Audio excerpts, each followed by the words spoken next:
hope you're well and having a really lovely day. Welcome back to a brand new video talking about Disney's Beauty and the Beast, the brand new live action Beauty and the Beast film, which is coming out this month on March 17th. I am very lucky to have already seen the film. I saw it the middle of February at a special London screening. You'll have known if you watch the weekly vlogs or follow me on social media.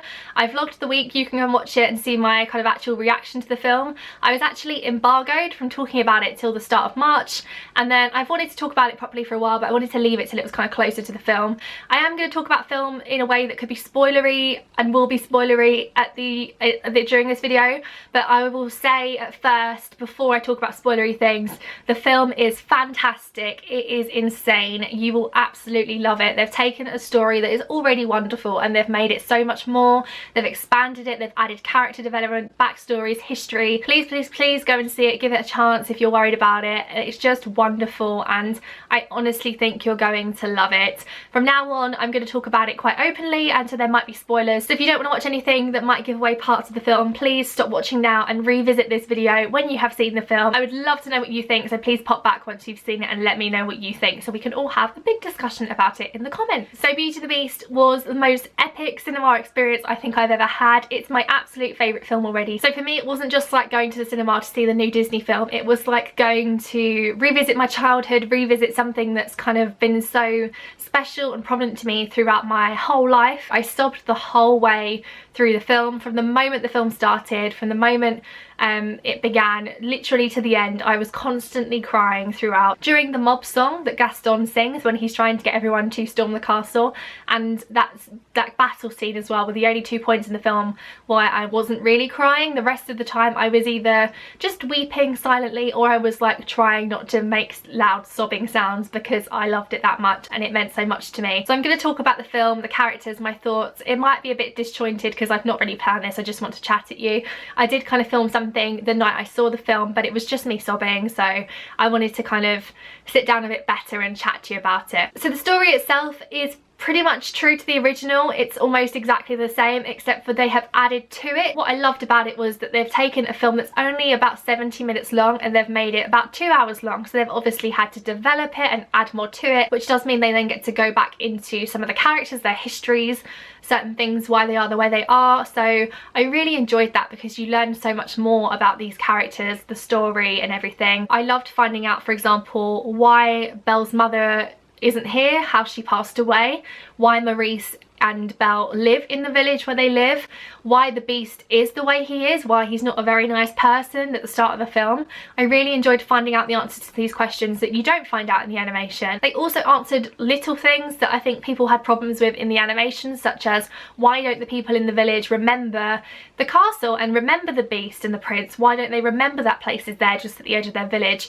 It was really lovely to see that happen. The start of the film was really wonderful because you properly got to see the Beast before he transformed into the Beast, and you got to see the transformation. It was very strange seeing the Beast in that way, really, because obviously you hear the prologue at the start of the animated film, but you don't see the Beast in that kind of horrible, arrogant, selfish, not very nice way. So to see him in that way was a bit strange, but I really liked it because it really adds to the story and the journey that the character of the Beast goes on through the film when he changes and becomes obviously a slightly different personality. It's also nice because it really kind of shows the full effect that it has, these characters changing from humans into antiques and objects and beasts. You kind of really do feel even more sorry for the servants of the castle that they've been affected in this way, as well as just seeing the Beast transform into the Beast. So I think I'm going to talk about the characters first and kind of what I think about them. I genuinely believe that every actor in this film was perfectly casted. There's not one actor in this film that I think wasn't up to their character, up to the role, or could have been played any better. I honestly feel like everyone was perfect. Emma Watson, I've always loved her as Belle. I know she's probably the one that people have been a bit love or hate about. It's obviously hard when you associate somebody so much with another character that's well known, like Hermione. To have them come into another role that's also very well known is quite different. But for me, Emma Watson is very much like Belle. Who she is as a person is, I think, something Belle would be like if Belle were a character today. So I was really excited when they announced that Emma was going to be playing Belle. Her version of Belle is really, really wonderful. She's so strong, she's inspiring, she's empowering, she's independent, she takes no crap. Like, the Beast is banging on the door demanding that she comes for dinner, and in the animation Belle's just kind of like, no, I'm not going to do that. In this version of the film, Belle is banging back on the door shouting, I'm not coming for dinner, why would I do that with you? She really gives as good as she gets. Very determined to do what she wants to do. She is going to teach the children in the village to read that don't get to go to school. She will build her own inventions and that do the washing. She is not going to have dinner with Gaston. Like, she's so set in her mind, even more so than the animation, that I really, really loved that. You can see how much she cares for her father, but also how she's so kind of sad in a way that she doesn't know her mother and doesn't know much about her, and she's trying to find out more about her through her father. Really desperate for so much more. It's just, everything is more in this film is what it felt like. Gaston is Luke Evans. He's wonderful. Gaston's on another level. When he's funny, he is funnier. When he's evil, he is even more evil. There were moments in the film where even I struggled to love Gaston, where he, for example, has left Maurice for dead, tied up to a tree. That was quite hard to watch. He is just a lot more intense in this version. The film itself is kind of set very much, I should have said this at the start, but because it's live action, it's just so much more realistic, so there is more emotion involved, but it's set very much in France. Like, you really do feel like you're in France, and they reference Paris a lot, which I don't think there was any reference of in the animated film. Gaston and LeFou talk about the war that happened recently, so there is that kind of theme running through that there was something that happened about 10-12 years ago. Gaston is awesome, but more villainous, I would say. Dan Stevens as the Beast is one of the best things in this film. At the start of the film, when the prince is not very nice, he is really not very nice, and he plays him so well. As a beast, I give him full credit, because how he acted that out, and he must have been in weird suits and stilts. He is obviously a beast, but he still has that human quality, which I think is so important in the role of the Beast, because you have to get that vibe from him that there is a very human, a very troubled person underneath all of the exterior, which is obviously what Belle finds in Beast. Fell in love with him. My heart broke when he let Belle go. My heart broke with his. And even in the transformation at the end of the film, he really is the prince. Like, he is perfectly cast. He's wonderful. LeFou is played by Josh Gad, who is awesome. LeFou is probably the most different in this film versus the animation. He's not so much the village idiot. He is still kind of Gaston's sidekick, and that's what he's taken for, but he has his own mind. He makes his own decisions. You can clearly see his conscience and his brain ticking over, thinking, you know, this is wrong, we shouldn't be doing this. He does say to Gaston a couple of times, like, I don't think this is right, even though he still goes along with what Gaston says, because he admires Gaston and does love Gaston a little bit. But he has his own mind and his own thoughts, and that is very prominent in this film. He has really good banter as well. He sort of winds up the bimbettes. I didn't like the fact that the bimbettes were brunette in this film. That's one thing that I was a bit annoyed about, but it's not like a big major thing. He says, never gonna happen, ladies, to them. And he says, for example, to Gaston, why do you want Belle? She's so well read and you're so athletically inclined. He has great humour that's really, really kind of lighthearted and relevant and needed in this film, but he has his own mind, and that's what I think is so important to know about LeFou in this, because I've seen so many people kind of say it's a shame that the first openly gay Disney character is LeFou, because LeFou is all of these things, and he is still partly this way, because, you know, you can't fully change a character, but I hope that people, when they watch the film, get the same vibe that I do. He has a very big character change during the battle scene, where he literally is like, I don't want to do this, I don't agree with this. He saves Mrs. Potts from shattering into thousands of pieces, and he is like, I am on the wrong side here, this is not what I want. As for the gay scene, I think a lot of people think it is that Gaston and LeFou kind of end up together, which is not the case. I also don't really think that Gaston thinks that LeFou is in love with him in a kind of romantic or sexual way, however you would want to phrase it. I think Gaston just thinks that everyone loves him, so I don't think there's any kind of abuse in that way. That wasn't how I viewed the film. A romantic scene that has been kind of speculated about is actually between LeFou and Stanley. So if you know the song Gaston, LeFou says, no Tom, Dick or Stanley. They are three characters in this film, and during the battle scene they are fighting off Madame Garderobe, the wardrobe, I can't exactly pronounce her name, and to kind of stop them she spins round and round and dresses them all up in women's clothing and with women's makeup, and Tom and Dick are really like, no, this is disgusting and awful, and runs away. And Stanley, as a woman all dressed up, is like, oh, this is amazing, this is wonderful. And I loved that, because that to me was kind of showing that, you know, you can, like, it's completely fine to have that reaction to that stuff and be like that, because, you know, the world we live in now, people still judge people for having different interests and opinions and likes and dislikes and stuff. So that was my first point. That was like, this is amazing that Disney has done that. During the final ballroom scene, LeFou and Stanley are dancing together. I honestly cannot remember for the life of me if they kiss, but it's very obvious that they are together and in a relationship. And when that happened, I felt the whole cinema go like, whoa, this is amazing, and kind of like was really happy about it. And when I came out of the film the first time seeing it, that was one of my favourite parts of the whole thing, that was involved, and Disney had done that. As for the household staff, the servants, everyone was absolutely perfect. Emma Thompson plays Mrs. Potts and she is wonderful. I was really, really in love with her character, and the boy that plays Chip, who I think is called Nathan, but that might be wrong, he is so sweet and loving. Ewan McGregor and Ian McKellen had the most perfect chemistry, exactly how I would have wanted them to sound and to be. I actually like Ewan McGregor's French accent, I really, really do. I thought he was really great. Stanley Tucci is Cadenza, I'm probably saying it wrong, who is the piano. He's a new character, along with Audra McDonald, who is Madame Gadordrove, I can't say it. They are a love interest, which is really, really great to have. Patty Moran, who plays the old hag / the enchantress. She's perfect. Everyone is so perfectly cast. I couldn't have picked a better cast. If I tried, I honestly couldn't have. I was so impressed. As for the singing, I think everyone's singing was really great. I think out of all of them, being honest, Emma Watson was probably the least strongest singer, but that doesn't mean in any way she was bad. I think everyone was really great. I loved the 3 new songs. How Does a Moment Last Forever is really beautiful and kind of tugs on your heartstrings. It started by Maurice. He's singing it to Belle as he makes this beautiful music box, which is a kind of music box of him painting Belle and her mother when Belle was a baby, and that song is then kind of thread throughout the film. Belle reprises it later on in the film.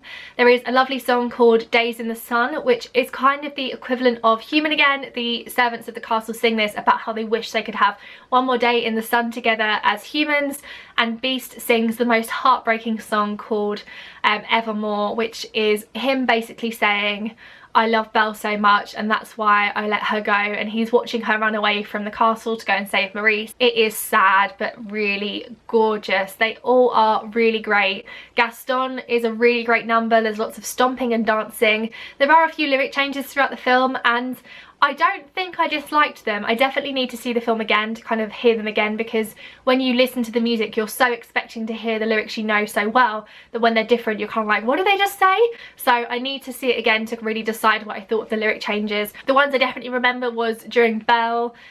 The conversation where she's returning the book is different. Where she returns the book to is different. It's to a very small church who has like 8 books that she borrows from. Really shows how nobody else reads in that town and how weird it is that she reads and enjoys it. The speech as well is quite different. Some of the key lines that we probably all quote have changed, especially with Gaston and LeFou, because it's set in a different time almost. Like, they're talking about things that have happened that are different, such as the war. It's all kind of necessary to kind of make it feel more realistic and more human in a way. There was also a really lovely kind of verse of Tale as Old as Time, which happened at the end of the movie during the ballroom scene where everyone is dancing and human again and in love and everything, which was really sweet. But as for lyrics, it's something I need to hear again to kind of decide what I think, but the soundtrack is out very soon, so I'm really looking forward to hearing that. The film itself is absolutely stunning to watch. The costumes are gorgeous. I love Belle's dress. It's so, so beautiful. I wasn't sure at first if I liked it, but seeing it in the film,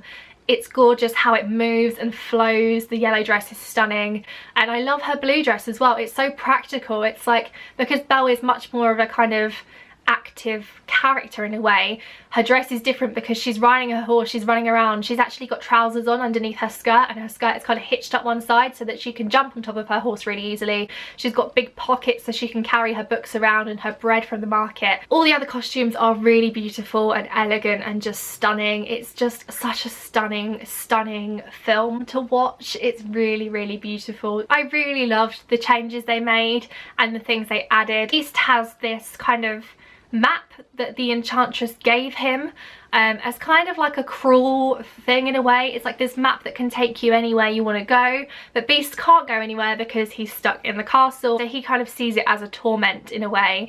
But he shows it to Belle and he's like, where do you want to go? We can go anywhere. And she chooses to go to Paris, to her old apartment where she lived with her mother and father, and from doing that she finds out about her mother and how she passed away. That's really lovely, and I think really it was so nice to find out more about that, and kind of it just adds more to Belle as a character and to how she is and why she is there, and how Maurice has got there and why he is so protective of Belle. I really liked the whole battle sequence and how involved everyone was in that, and how everyone kind of did their own different thing to kind of stop the intruders. It is kind of just more, it's more dramatic, it's slightly more scary, I would say. The battle scene where Gaston is trying to kill the Beast is scarier. Gaston is like, it's just more scary, I guess, for lack of a better way of saying it, because it's real. It's just so moving and emotional. I sobbed my heart out through the whole film. I loved it so much. I would have honestly said if I didn't like it, and if there was anything about it that I really didn't like, I would have been so honest, because I'm so passionate about this film and this story, that if it wasn't handled well and they didn't think they did the best they could have done, I would have so openly said so. But I don't think they could have done any better if they tried. That's just my opinion. I'm sure some of you will watch it and not enjoy it or have different feelings to me, but I think it was handled so well, and I don't think there was many people in the cinema when I saw it that didn't cry. It's just the most romantic but special story. I'm sure there's many more things I wanted to talk about that I've completely forgotten about. Be Our Guest, that whole sequence was just like, oh my god, amazing. It's just, you can't imagine how they do that, and they do it and you're like, this is just the best thing ever. Something there when they performed that, there's a really funny part where Belle throws the snowball at Beast, and it's all very funny, and then he literally rolls the biggest one ever and throws it in her face, which is quite funny. I feel so privileged and lucky I got to see it before, and I cannot wait to see it again on opening day. Disney have outdone themselves. I really love it. It's empowering, it's like, it's emotional, it's beautiful, it's romantic. It leaves you feeling so happy and full of joy. As good as the animation, it is just everything, and I really can't wait for you all to see it so we can all chat about it and share our thoughts and feelings and everything. But it's not long to go. Please go and see it and let me know what you think. I'll be seeing it on opening day at Blue Water in IMAX, which I hope is going to be good, because the IMAX showings have like 30% more to see on the screen or something. Whether you watch this before you see the film or whether you watch it after you've seen the film, let me know comments that you have and any questions you might have, and I will get back to you in the comment section below, and we can chat about it and just all get excited, because it is blooming great and I loved it so much, and you're gonna love it as well.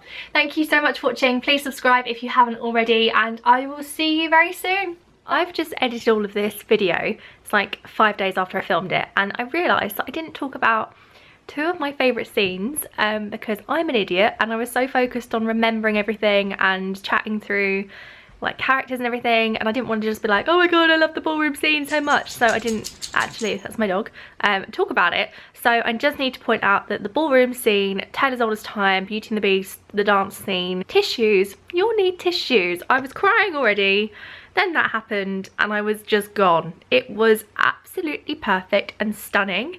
The dancing was beautiful. It was like a different style of dancing in some aspects. It was almost like they were dancing more true to the time of when the film is kind of set and where it's set, if that makes any sense at all. But it was really gorgeous. The scenery, the sets are just like breathtaking. It's just the most perfect scene in the film. It's really wonderful, and I'm sure it will leave you crying.